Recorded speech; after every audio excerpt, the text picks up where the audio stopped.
Besties, it's another beautiful day in the neighborhood. Oh, no free branding. Hello, hello, come on. Come on. We have some visitors, as I'm sure you would have guessed. We have some companions.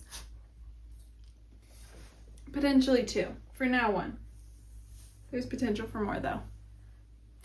One more addition. Anyways, you guys, hello!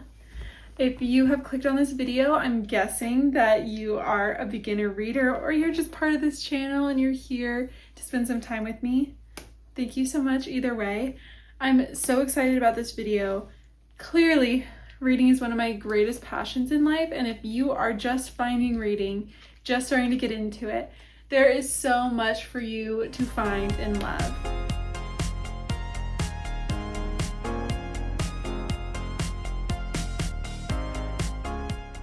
Today, we are going to cover, first and foremost, just how to get started.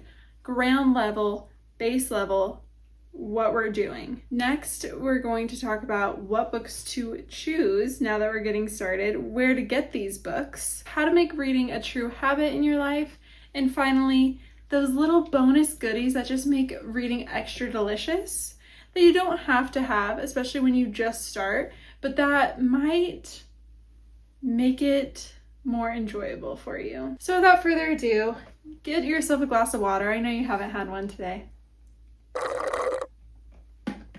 Get yourself a glass of water, sit down, take some notes, or look at the description. I'll include stuff there for you. And let's just talk books. We're at 0, right? Either you don't read at all, you read very few books, maybe you read in school, but you fell out of it. First off, I just want to tell you that is very normal. I can't remember the study, maybe I'll try to plug it in here, but it showed that like 50% of Americans read 1 or less books in a year. So I'm proud of you for being here, getting excited to find the best way to become a reader. How do we get started? I would say the best way to get started and find books that are going to speak to you is by considering the media you already consume and by finding a book that you fall in love with. I know this can be hard at first, that's why this next section is going to be all recommendations, but truly once you find a book or two that speak to your heart and soul, you are going to want to read more. You're going to want to find that experience again, okay? I'm sure it's like running. I don't know if I've had runner's high, but I'm sure it's the same type of thing. This is reader high, okay? It's going to make you want to read more. So keep in mind while I'm giving some book recommendations, what type of genre do you like of media? Not necessarily books, but TV, movies, YouTube, shorts. Whatever you like in there, there are books that are gonna really align with what you enjoy. Without further ado, let's take a peek at the books I have to recommend to you today. I'm not gonna recommend too many, but I am going to try to divide them based on genre, or like maybe I'll give you a movie or TV recommendation that I think kind of aligns with that book. Sound good? Let's get started. We're going to start in a place that I feel very comfortable, which is romance. Romance is a very easy to digest area of reading to start. I do not think that takes away the merit of reading romance, but I do think it is set in our modern day, so it's easy to understand. There's already a lot of implied understanding, and it has stood the test of time for me. There's always more romance out there for you that you'll grow to enjoy and love. So I'm going to kick it off first with a YA recommendation. I will say one of my huge tips when getting back into reading is to start with YA, which is young adult. Sorry, you guys, I should be more specific. That is young adult books. I think young adult books are great. They're easier to understand. They've pared down world building and other things to make it more understandable for a younger person. But I still find myself loving young adult books to this day. Again, it does not take away from you as a reader to read young adult. A lot of it is fantastic. So my first recommendation out of the gate is Better Than the Movies by Lynn Painter. This book is an ode to love stories. I will say this one reads exactly like a little rom-com. It reads like, you know, Starstruck or one of those Disney originals that I loved so much when I was younger. And it gives so many nods to iconic rom-coms. Like every chapter starts with a little quote from a rom-com. I think this one will be easy to read, easy to understand, but I think our characters at the core of this are so wonderful, and it's such a sweet romantic story that you will fly through this and be wanting more. I think if you spend a lot of time watching rom-coms or series that have romance at the heart, you will enjoy this one. Next, I have two that are a little bit more adult. I have the Bromance Book Club by Lyssa K. Adams, and then I have It Happened One Summer, Tessa Bailey. Tessa Bailey is a hit or miss for people, but I will say this one was inspired by Schitt's Creek. People really like it. It's inspired by Alexis specifically, and I think it's easy to understand. It does have a little bit of spice in there, so it would be an introduction into what that might look like in a book. So just a warning on that one. And then I will say the Bromance Book Club does have a tiny bit, but not nearly as much. I think the Bromance Book Club is more mature than Better Than the Movies because that is based on high school characters. This is about a marriage kind of coming apart at the seams.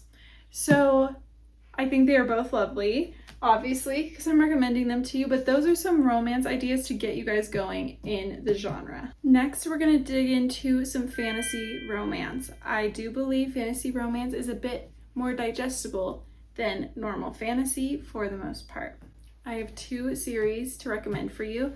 The nice thing about a series is that, you know, you have multiple books to read just in one universe. So I always love that. I think series give you time to really build a relationship with your characters, and a lot of enjoyment can come of it. So first off, I'm sure if you've entered this community, you've heard of it, but if not, I'm here to show it to you. It is A Court of Thorns and Roses. This first book is inspired by Beauty and the Beast, but then the story really grows from there, and we get to see a lot of different characters in this world.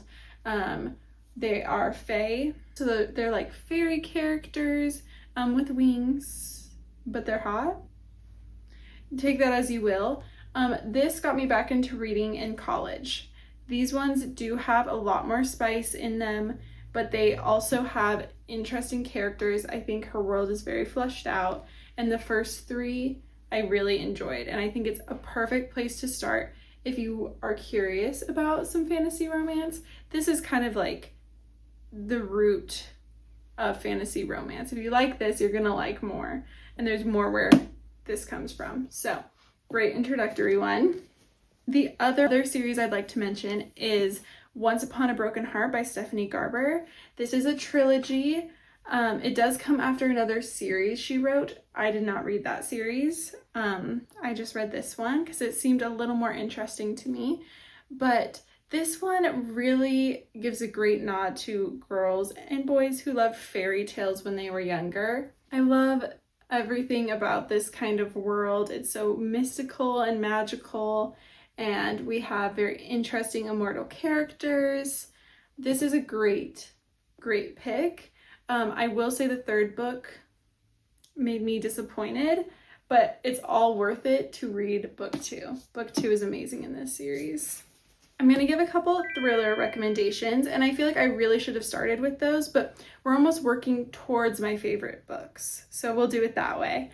But thriller is one of the easiest places. I would actually say it's easier than romance to get started in. It's captivating, they're quick, and you're on the edge of your seat. Two authors that are great to start with here are Feeney and Frieda McFadden, super popular thriller suspense authors. Frieda McFadden has the Housemaid series. A lot of people love it. I was okay with it. Nothing to write home about for me, but I did love The Inmate. And then with Feeney, one of my early thriller books I read from her was Rock, Paper, Scissors, and I absolutely recommend picking that one up. So those are two authors that have a big backlist for you to read from, and they are very fast-paced.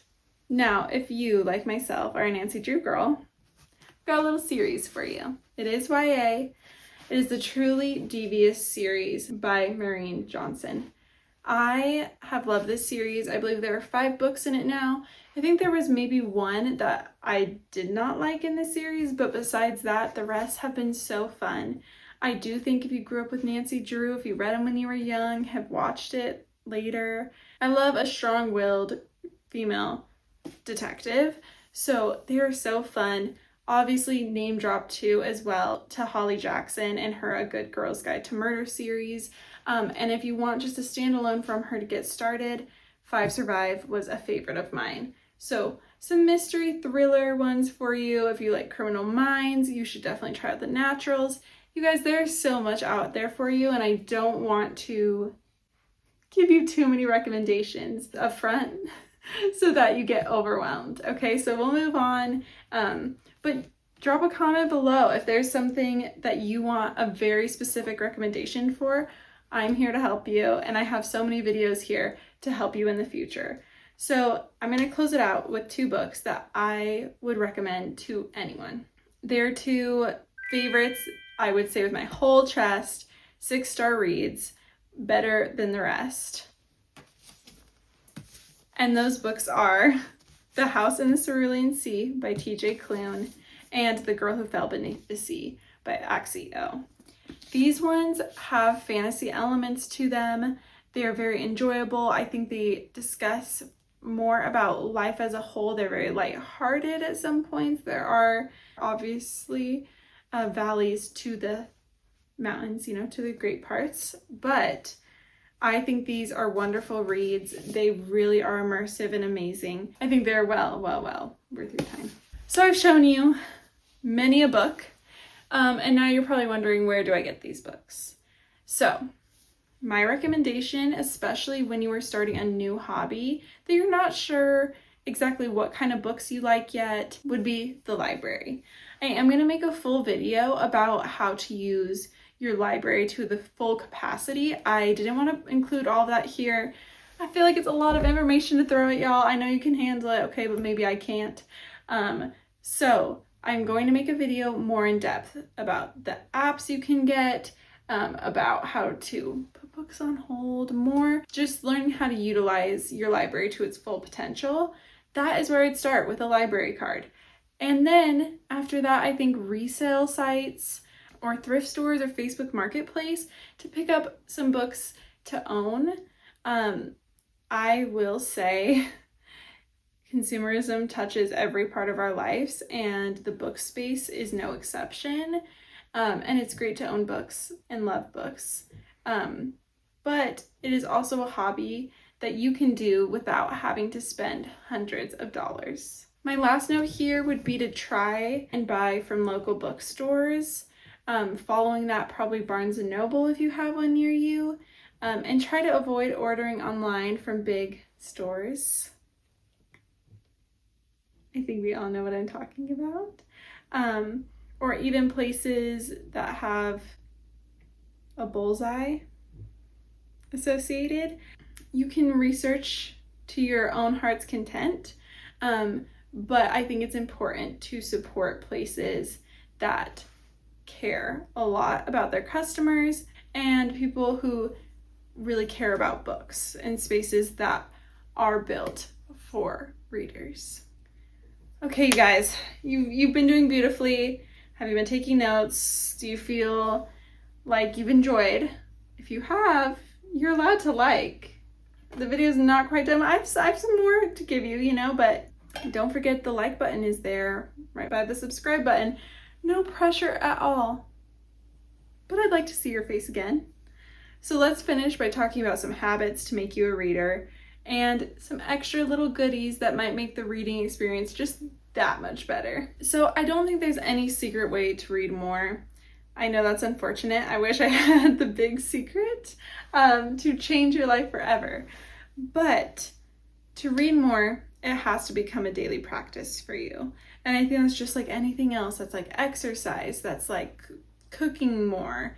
All of those things require time and dedication, and reading is no different. You need to find those pockets of time in your day where maybe you usually watch something or scroll on your phone that you can replace with some reading. First thing in the morning is a great time for me. It keeps me from my phone for like an extra 30 minutes. Nothing wrong with that. I like to read before bed. It helps me fall asleep and get tired. And then I will say, if you're running out and about a lot in your life and a lot in the day, audiobooks are godsend just for you. If you have a commute, if you want to consume something while you're cooking, listening to an audiobook is a great choice. I have so many favorite audiobooks. I will drop a few in the comments with the rest because I don't want to take all your time, okay? But some great audiobooks that are better as audiobooks, in my opinion, than just as a physical book. And lastly, on habits, I would say set a little timer and say, I'm going to read for 10 minutes. And just try and get into a book for 10 minutes. Chances are you'll read more than 10 minutes. But you've set an expectation that I read 10 minutes before bed or in the morning or whatever, and that number will grow from there. Let's cap off this video talking about some great reading goodies that might just make your experience that much sweeter. Starting with amazing snacks. I know this doesn't matter, but it kind of does, right? It helps set the tone, and you need snacks that are not going to make your hands gross. Okay? I'm not telling you what to get in particular, but I do think shopping with the idea in mind that your hands are not gross and sticky is important. So having a couple snacks that you're going to enjoy while you read. Along with those amazing snacks, you have to set the vibe. Having a cozy area of your room or your living room or wherever you are to read in is going to enhance that experience. A big cozy blanket, some cozy pillows, a nice candle that you light just when you read, you know, it has like the right ambiance for the book you're reading. And my current wish right now that I need direly is a drink warmer. I want one so bad because I feel like when I'm reading, I don't drink my tea or coffee as fast. I need one of those little warmers. So I feel like that would enhance the experience. And this one is more expensive. So I would not say this is like right when you start reading, but I think finding a way to read ebooks could make your reading experience better. I love reading in that format. Unfortunately, there aren't a lot of options here. One day, folks, there will be a perfect e-reader. I don't know if it exists right now. I know people really like the Kobo. I do have a Kindle that I've had for a few years.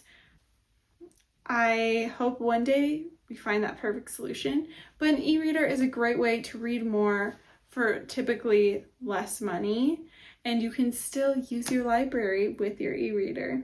So it's a great addition, but I would say it is not the first place to start, right? Let's start with our library. We can read on our phones even through the library, and then go from there. Lastly, I want to give you 2 other ways to enhance your reading experience without spending a dime, and those are ambience rooms on YouTube, playlists for reading on Spotify, etc. They are everywhere, and I am going to put a few in the description that I watch all of the time. I love it so much. It helps set the mood. A little fireplace that crackles, a rainy ambiance room, something that will match your book and make you find even more enjoyment. And my last one is immersive reading. This is when you physically read a book while listening to it at the same time. Sometimes our brains need that when you really need to lock in if you're struggling to get through a book. I think it can make the difference, and it can also make the experience more enjoyable. You guys, thanks for listening to me yap. Clearly, this is one of the areas I can yap extremely proficiently in. I appreciate you sticking around. If you've stuck around thus far, please leave a little heart of your choice, any color, in your comment today. I'd love to hear from you. Please ask any questions you have in those comments below. I'm here to answer. Other readers in my little community are here to answer you and help you find success and find an area of reading that you love. There's so much more than what I covered today, but I hope this opens up the world of reading to you just a scoosh, helps you get one step closer to finding the book of your dreams. But with all of that said, it is time for me to love you and leave you. I'll see y'all in the next one.